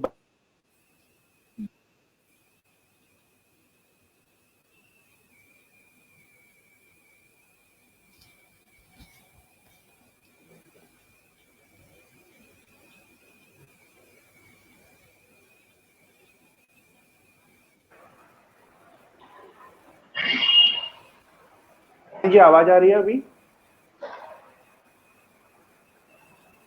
आवाज आ रही है? यस। हाँ अब आ रही है, बीच में गैप हो गया था। ओके। हाँ तो तो तो इसके अंदर क्या हुआ था कि मैं कह रहा था, क्योंकि शायद इंटरनेट थोड़ी देर के लिए कुछ अनस्टेबल हो गया था। तो इसके अंदर काफी सारे जो लोग थे, ग्रुप मेंबर्स थे, बोल रहे थे यार कुछ बच्चे रिलेटेड भेजो वगैरह ये सब। तो वो सब आ रहा था और काफी डिस्टर्बिंग था जब हम जब देखा भी कि ये क्या था। फिर हमने उनको एक एक को ट्रेस किया, ट्रैक किया, उस ग्रुप के अंदर में घुसा, स्टडी किया पूरा क्या चल रहा है, और फिर पूरा हमने जाके पुलिस को दिया। और फिर बाद में बहुत सारे अरेस्ट हुए हैं, काफी सारे दूसरे दूसरे स्टेट्स के थे। लेकिन दिक्कत किधर थी ना, जो दूसरे स्टेट्स वाले थे ना, उन्होंने बोला कि हमने पकड़ लिया, लेकिन अभी सेक्शन क्या लगाएं, क्या करना चाहिए। तो पुलिस को भी इसके बारे में अवेयरनेस नहीं है। तो मतलब एनसीपीसीआर द्वारा मैं रिक्वेस्ट करूंगा कि एक ऑल ओवर इंडिया, मतलब उनके उनके स्टेट के लैंग्वेजेस में प्लीज उनको बताइए कि ये कितना बड़ा ऑफेंस है, ये कितनी बड़ी गंदगी है। क्योंकि पुलिस, जैसे मुझे मालूम है एक स्टेट की पुलिस पकड़ के भी लेकर आई थी, वो बोल रहे थे कि सर वो तो कह रहा है मैं तो सिर्फ इस ग्रुप में हूँ, मैंने ना मांगा ना मैंने भेजा। भैया लेकिन तू उस ग्रुप का पार्ट था, तेरा कर्तव्य था बताने को। तो वैसे ही हम सबका है, आप किधर भी देखेंगे, जैसे मैं आपको बता रहा था वो ऑनलाइन ग्रूमिंग का केस जब मेरे पास आया, मैंने उनको तुरंत बोल दिया, I said I am sorry, मुझे आपके लोकल पुलिस स्टेशन को फोन करके इन्फॉर्म करना ही करना पड़ेगा। आप केस आगे लेके जाएं या नहीं लेके जाएं, लेकिन ये हमको करना ही करना पड़ेगा। और मैंने और मेरी वाइफ ने, हम लोग उस पुलिस स्टेशन में हमने फोन करके हमने बता दिया कि ऐसे ऐसे यहाँ पे हुआ। उन्होंने नंबर मांगा फादर का, and they have taken the case forward. तो हमारी एक ड्यूटी बनती है, हम सबकी ड्यूटी बनती है कि बच्चों रिलेटेड कुछ हो रहा है ऑनलाइन पे तो प्लीज बताइए। ये कोई वो सड़क की तरह नहीं है कि किसी ने एक बच्चे को थप्पड़ मार दिया या कुछ कर दिया और हमने बोला चल ठीक है चले गए। ये एक ऐसी चीज है कि जहां उस बच्चे का वीडियो या फोटोज अगर ऑनलाइन आ गया तो मतलब बहुत बहुत क्या हो जाता है हमें पता है। दिल्ली में एक लड़की ने अपना हाथ काट डाला था, इतनी मतलब हैरानी, मतलब इतनी वो परेशान हो गई थी। अभी भी ऐसा एक पर्टिकुलर वीडियो है जहाँ पे लड़के ने छुपके से मोबाइल अपना लगाया था, लड़की को घर पे बुलाया था और कुछ काम ऐसे किए थे, और बाद में उस लड़के ने अपने दोस्त को मस्ती में भेज दिया। और है ही कितने, ये 18-19 साल के हैं, उन्होंने उनको भेज दिया और उसके दोस्तों ने लड़की से कहा कि अभी तू हमारे साथ सेक्स कर। लड़की ने मना किया तो उन्होंने एक वेबसाइट पे डाला। आज के दिन में कम से कम 50 वेबसाइट पे उसका वीडियो है। रोज उसका मैसेज आता है, सर आज ये वेबसाइट पे आ गया है, सर आज ये वेबसाइट पे आ गया है। कोर्ट से ऑर्डर भी आए हैं निकालने के, लेकिन वो वेबसाइट्स हम ढूंढे कहां से, उनका कोई कांटेक्ट नहीं है, कुछ नहीं है, सब विदेश में है। तो प्लीज मतलब जब तक एक ग्लोबल साइबर पुलिस नहीं होती है कि जिसको हम फोन करके बोले ऐसा है फटाफट कर, तब तक प्लीज हमने ये सारी चीजों का मतलब बहुत ध्यान रखना पड़ेगा। आप कहेंगे डर के रहें, सतर्क रहें, मैं ये नहीं बोल रहा हूं डर के रहें।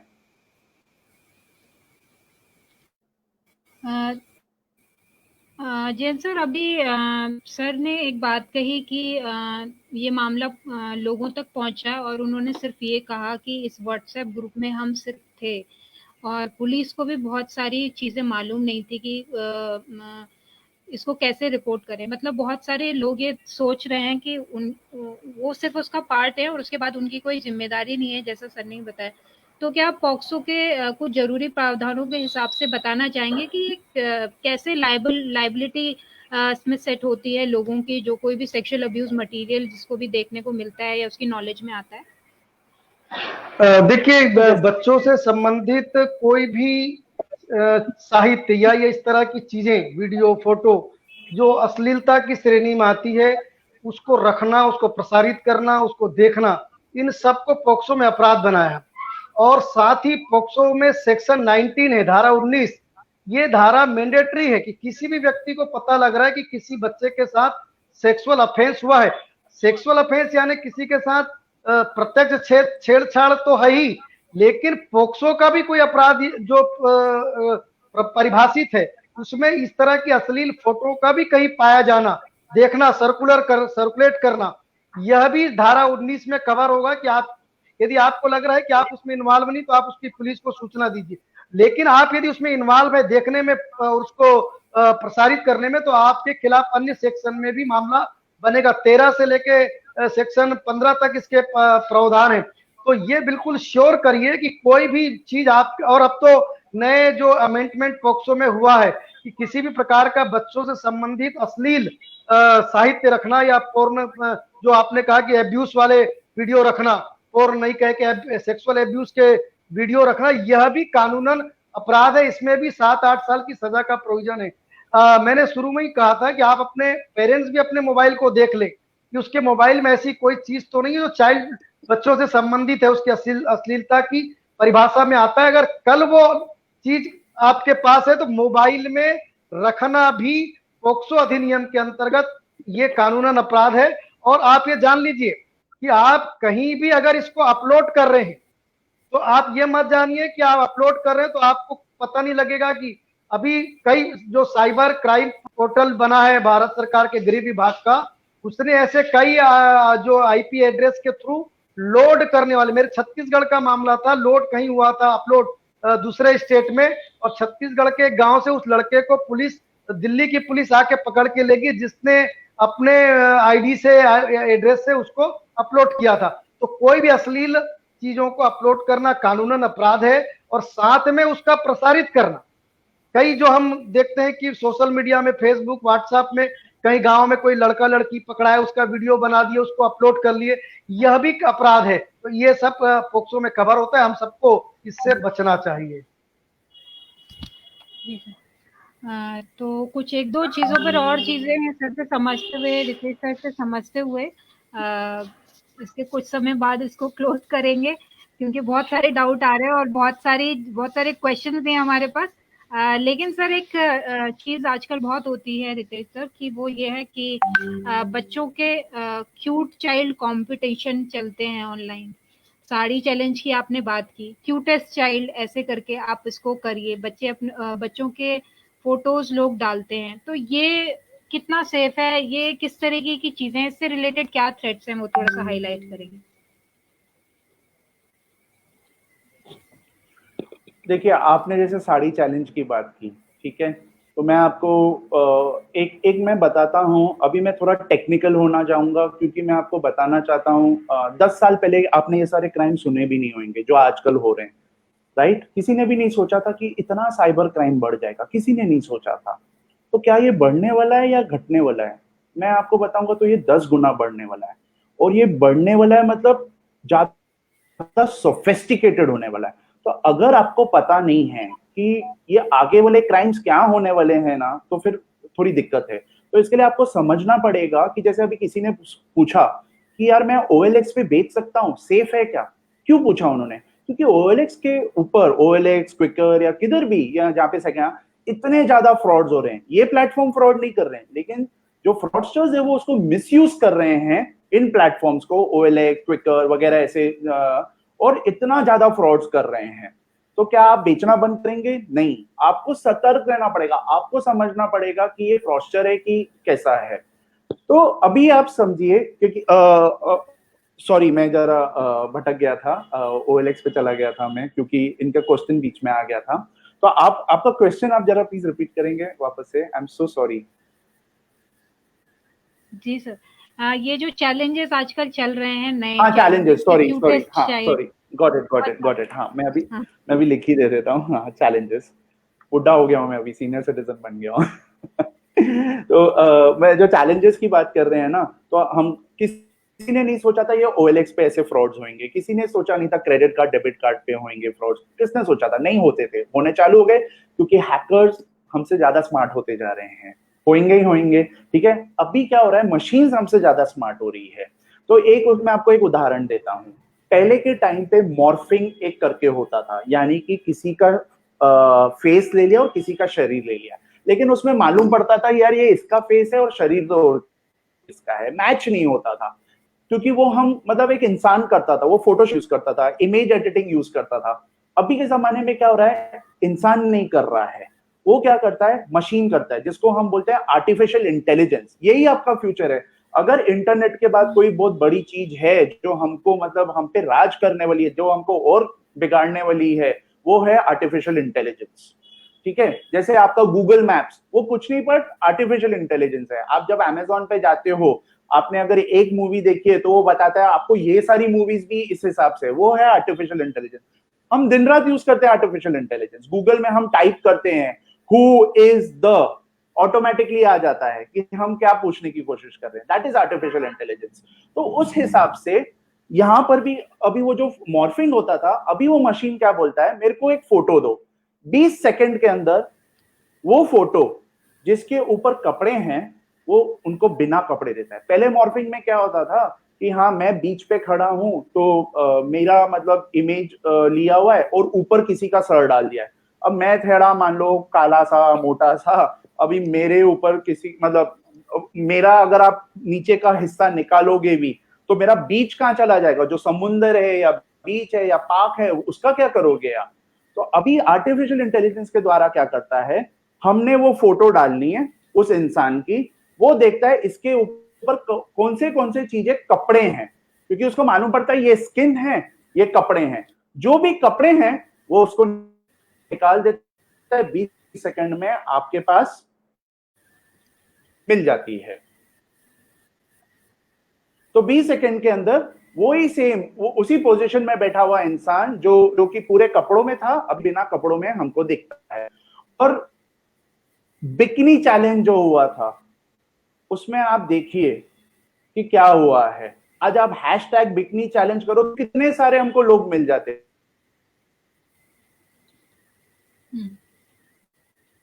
राइट? तो वैसे ही साड़ी चैलेंज अगर मैं करूं, हैशटैग साड़ी चैलेंज, मेरे को ऐसे आपके हजारों लाखों इमेजेस मिल गए, यानी कि वो सारे फोटोज में डालूंगा। मैंने आपको बोला था ना चारा है ये चारा, उस आर्टिफिशियल इंटेलिजेंस मशीन में मैंने ये डाल दिया और उनको बोला अभी तू कोशिश कर भैया अपने आप को मशीन, अभी तू बेटर हो, चल अभी तूने तो खाली बिकनी से कपड़े निकाले थे ना, अभी तू इन पे इन औरतों की साड़ी भी निकाल के दिखा, और ये हो सकता है। तो वैसे ही ये जो बच्चों रिलेटेड भी चैलेंजेस है कि मेरा बच्चा बेस्ट या एड के लिए या उसके लिए, ये सब मत कीजिए, क्योंकि क्या कर रहे हैं मालूम क्या, मैं एक hashtag movie star kid child star करूं, मेरे को कितने बच्चों के मेरे को फोटोज आप मेरे को रेडीमेड दे रहे हैं। और जो ये पीडोफाइल्स होते हैं, ये बच्चों की फोटोज देख के भी मतलब वो एक्साइट हो जाते हैं, तो ये बिक रहे हैं। तो प्लीज आप समझिए, मतलब किसी ने पूछा क्या हम हमारे बच्चों की फोटो इंस्टाग्राम पे डाल सकते हैं मेमोरी के लिए? क्यों भाई, आप मतलब कोई ड्राइव पे रखिए, आपके पेन ड्राइव पे रखिए, आप कोई क्लाउड स्टोरेज पे रखिए, ठीक है, जहां पे सेफ है और आपके लिए ही है।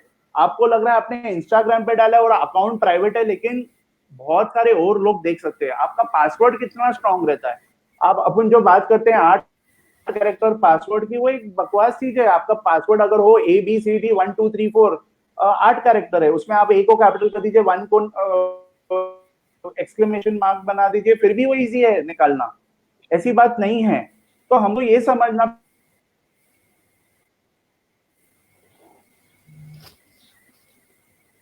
हमको ये देखना पड़ेगा कि ये सारी चीजें हमारे मतलब मेमोरी के लिए नहीं है, मतलब मेमोरी के लिए है लेकिन यहाँ पे सुरक्षित नहीं है। So please don't do this. ये चैलेंजेस में पार्टिसिपेट मत कीजिए। ये आपकी फोटोज आगे किधर जा रही है, कहाँ बिक रही है। ये जो डिजिटल पोल्यूशन है ना, इसको कम कीजिए। जैसे कैसे हम जब गाड़ियां चलाते हैं तो वो काली हवा निकलती थी तो हम लोग ने पीयूसी चालू किया, एनवायरनमेंट जो गंदा होता जा रहा है, वैसे ही साइबर स्पेस गंदा होता जा रहा है। ये नहीं क्योंकि आपके बच्चों की फोटो गंदी है, नहीं, ये नहीं क्योंकि आपकी फोटो गंदी है या मेरी फोटो गंदी है, नहीं, हम जबरदस्ती का क्यों डाल रहे हैं, एक वो पोल्यूशन क्यों क्रिएट कर रहे हैं हम। सर एक लास्ट क्वेश्चन आपसे है कि व्हाट्सएप इनक्रिप्शन की बात करता है कि आप जिसके साथ चैट कर रहे हैं ये चैट आपके और उसके बीच में ही रहेगी, तो इनक्रिप्शन की बात क्या सही है? और दूसरी बात, फेसबुक बहुत सारे प्रिवेसी फीचर्स देता है, तो ये सेफ हैं क्या? ये थोड़ा सा समझाएं जो हमारे साथ जुड़े हैं लोग। एक एन्क्रिप्शन की बात ये समझिए, मैं आपको बहुत आसान भाषा में समझाता हूं कि आप एक छुरी है, छुरी घर पे पड़ी हुई है, ऊपर सब देख पा रहे हैं। अभी आप आपके दोस्त के घर पे जाते हैं, आप वो छुरी को बैग में रख के जाते हैं, मैं हिमानी जी आपके घर पे आता हूँ वो छुरी को देने को। रास्ते में कोई भी छुरी देख पा रहा है? नहीं देख पा रहा है। लेकिन आपके घर पे गया और छुरी उधर जब रख दी ना, तब आप छुरी देख सकते हैं। तो जब रास्ते में मैंने बैग में रखा था उतना ही पार्ट एनक्रिप्टेड है। अभी जब तक मेरे घर में था, मेरे घर में जितने भी लोग आते हैं ना वो छुरी देख सकते हैं। आपके घर में जितने भी लोग आते हैं ना वो छुरी देख सकते हैं। तो वैसे ही व्हाट्सएप पे जितने भी मैसेजेस आते हैं ना, वो बाकी सारे आपके एप्स जो है ना वो पढ़ सकते हैं, इतना याद रखना। और वैसे ही जो मैंने मैसेज आपको भेजा, मान लीजिए मैंने बोला hello Hemani how are you, वो मैसेज मैंने आपको जो वो भेजा ना, वो मेरे अगर फोन में 40 एप्स है ना, तो उसमें से कम 20 एप्स वो पढ़ सकते हैं कि hello Hemani how are you. और आपका फोन पे, आपके अलावा आपके फोन पे मान लीजिए 20 एप्स पढ़ सकते हैं हेलो हेमानी। बीच में जो है ना, जो व्हाट्सएप के सर्वर से जा रहा है वो कोई नहीं पढ़ सकता। लेकिन हमको उसका तो दिक्कत ही नहीं है ना, कोई हैक हमारा व्हाट्सएप का सर्वर करने की कोशिश नहीं कर रहा है। हैक जो हो रहा है हमारा मोबाइल हो रहा है। और इसके लिए जब मैंने बच्चों को शुरू में कहा था कि आप वो जो एपीके डाउनलोड करते हो या कोई फालतू के हम एप्स डाउनलोड करते हैं, ये सब एप्स का एक ही काम है, आप कर रहे हो हमें पता चलना चाहिए बस। हर किसी को आपकी निजी जिंदगी में, आपका मतलब चॉइसेस में उनको इंटरेस्ट है, क्योंकि वो डेटा है, उस हिसाब से ही तो ये टेक इंडस्ट्री आगे जा रही है। और उसी हिसाब से आपका जो दूसरा प्रश्न है, फेसबुक जो फीचर्स दे रहा है, ये खाली फीचर्स दे रहा है मेरे को कन्वीनियंस के लिए, लेकिन मेरे को आलसी बना के, मेरे को कन्वीनियंस देके ये मेरी और चीजें ले रहा है। हमको खाली दिख रहा है वो क्या दे रहा है, हम उसको क्या दे रहे हैं इस रिटर्न हम कोई नहीं देख रहे हैं। इसके लिए मैं आपसे कहूंगा 2 चीजें आप जरूर कीजिए। एक नेटफ्लिक्स है, उस पे एक डॉक्यूमेंट्री है सोशल डिलेमा, वो जरूर देखिए। ये मेरे हिसाब से एक कंपलसरी देखने की चीज हो गई है। सोशल डिलेमा करके एक डॉक्यूमेंट्री है, आप उसको हिंदी सबटाइटल्स में भी देख सकते हैं हिंदी दर्शकों के लिए। एक नहीं, उसको 4 बार देखिए। दूसरी एक है, बच्चों को सुरक्षित रखने के लिए आपको मालूम पड़ना चाहिए तो बच्चों का डेंजर्स क्या है। हाँ जी,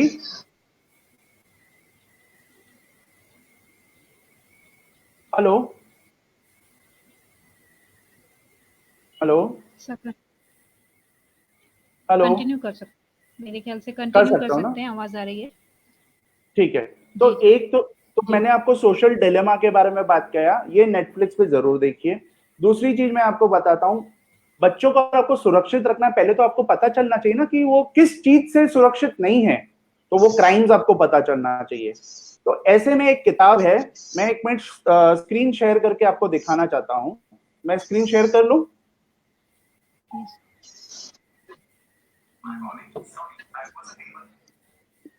मैं एक स्क्रीन शेयर कर रहा हूं आपके साथ।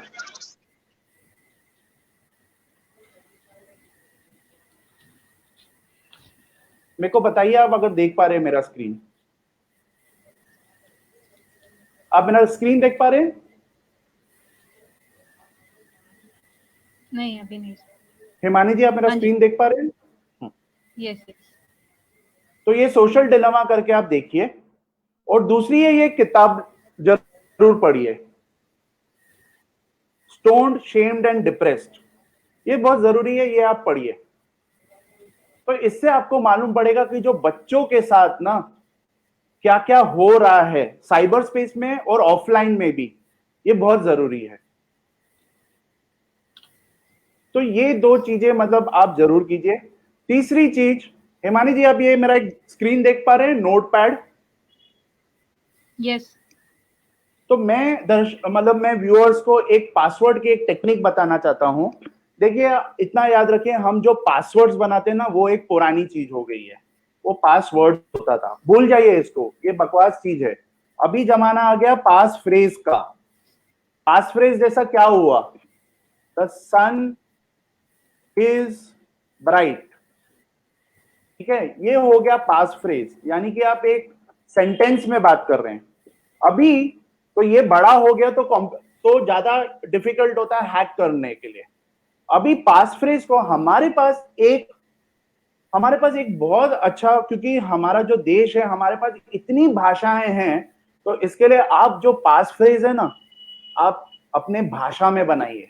अगर आप साउथ इंडियन है तो साउथ इंडियन में लिखिए, पंजाबी है तो पंजाबी में बनाइए। जैसे आप हिंदी है तो अभी आप देखिए मैं बना रहा हूं मेरा पास फ्रेज हिंदी में, आप देख पा रहे हैं? यस। क्या लिखा है मैंने? क्या लिखा मैंने? अली बाबा 40 चोर, ठीक है, ये हो गया पास फ्रेज। अभी आप देखिए ये कितना सिंपल है, क्योंकि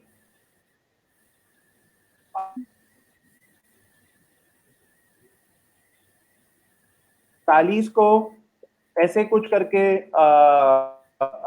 40 को मैं ऐसे कर देता हूं और 40 0 R। डिफिकल्ट हो गया password? Capital letter, small letter, special character सारे आ गए।